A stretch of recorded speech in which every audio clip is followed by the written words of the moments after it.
Travel just a short distance off the beaten track and it's amazing what you can see. The research power of the internet has opened up a fresh chapter in exploration and excitement, often remarkably close to top tourist destinations. Join me, a history buff, Anna, a gap year student, and Ivan, an adventure junkie, as we see how many we can find.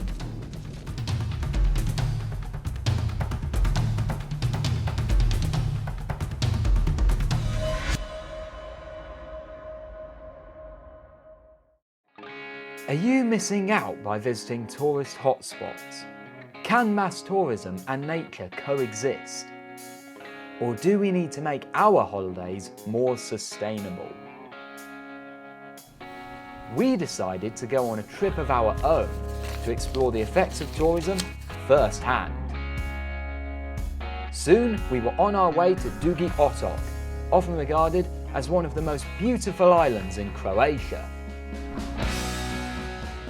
And it was at the campsite we were staying at where we all hit base for the first time.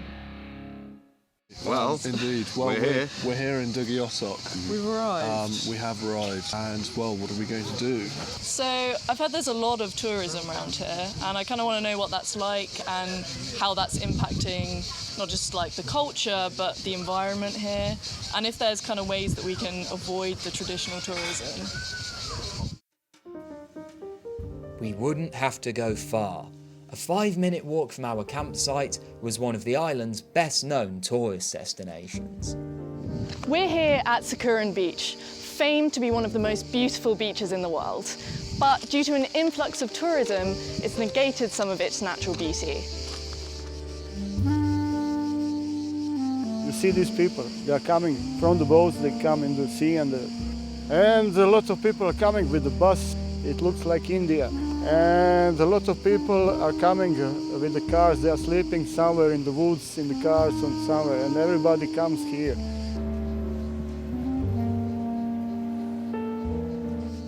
All these extra people have led to a devastating litter problem, as it has on so many beaches around the world.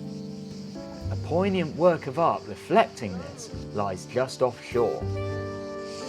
This turtle is constructed out of bike inner tubes and plastic bottles. Somewhat ironic considering the amount of plastic pollution on the beach it resides in.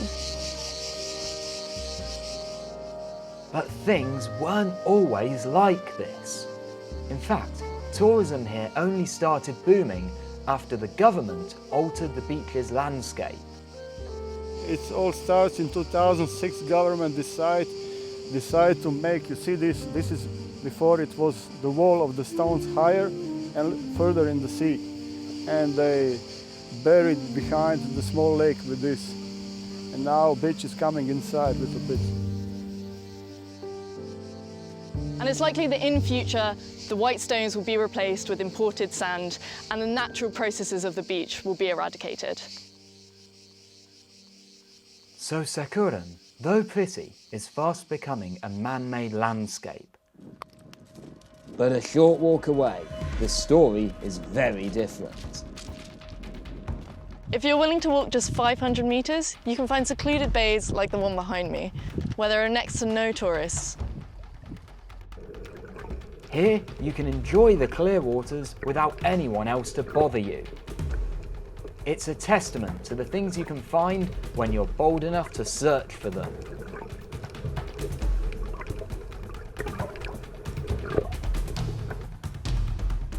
But sadly, even here, there's plastic strewn along the shoreline. So what can we do to make our holidays less harmful? By driving instead of flying, as some of our crew did, we were able to massively reduce the carbon footprint of our journey. We also walked and cycled everywhere once we arrived, which was extra easy on a small island like Dugi Otok.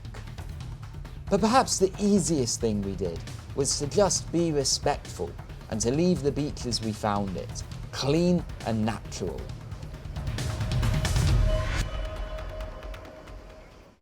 Another part of the island that seemingly looks like it's crowded with tourists is Teleshka National Park.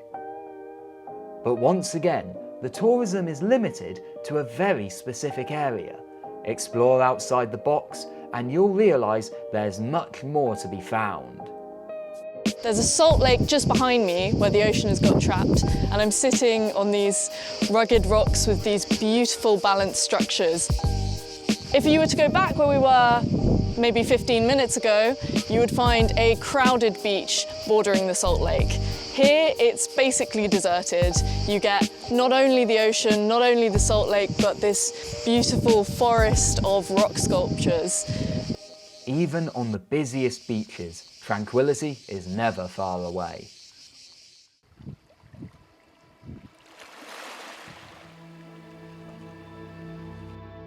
Dugi Otok is just one small example of how much you can find if you're willing to push yourself and search for hidden gems.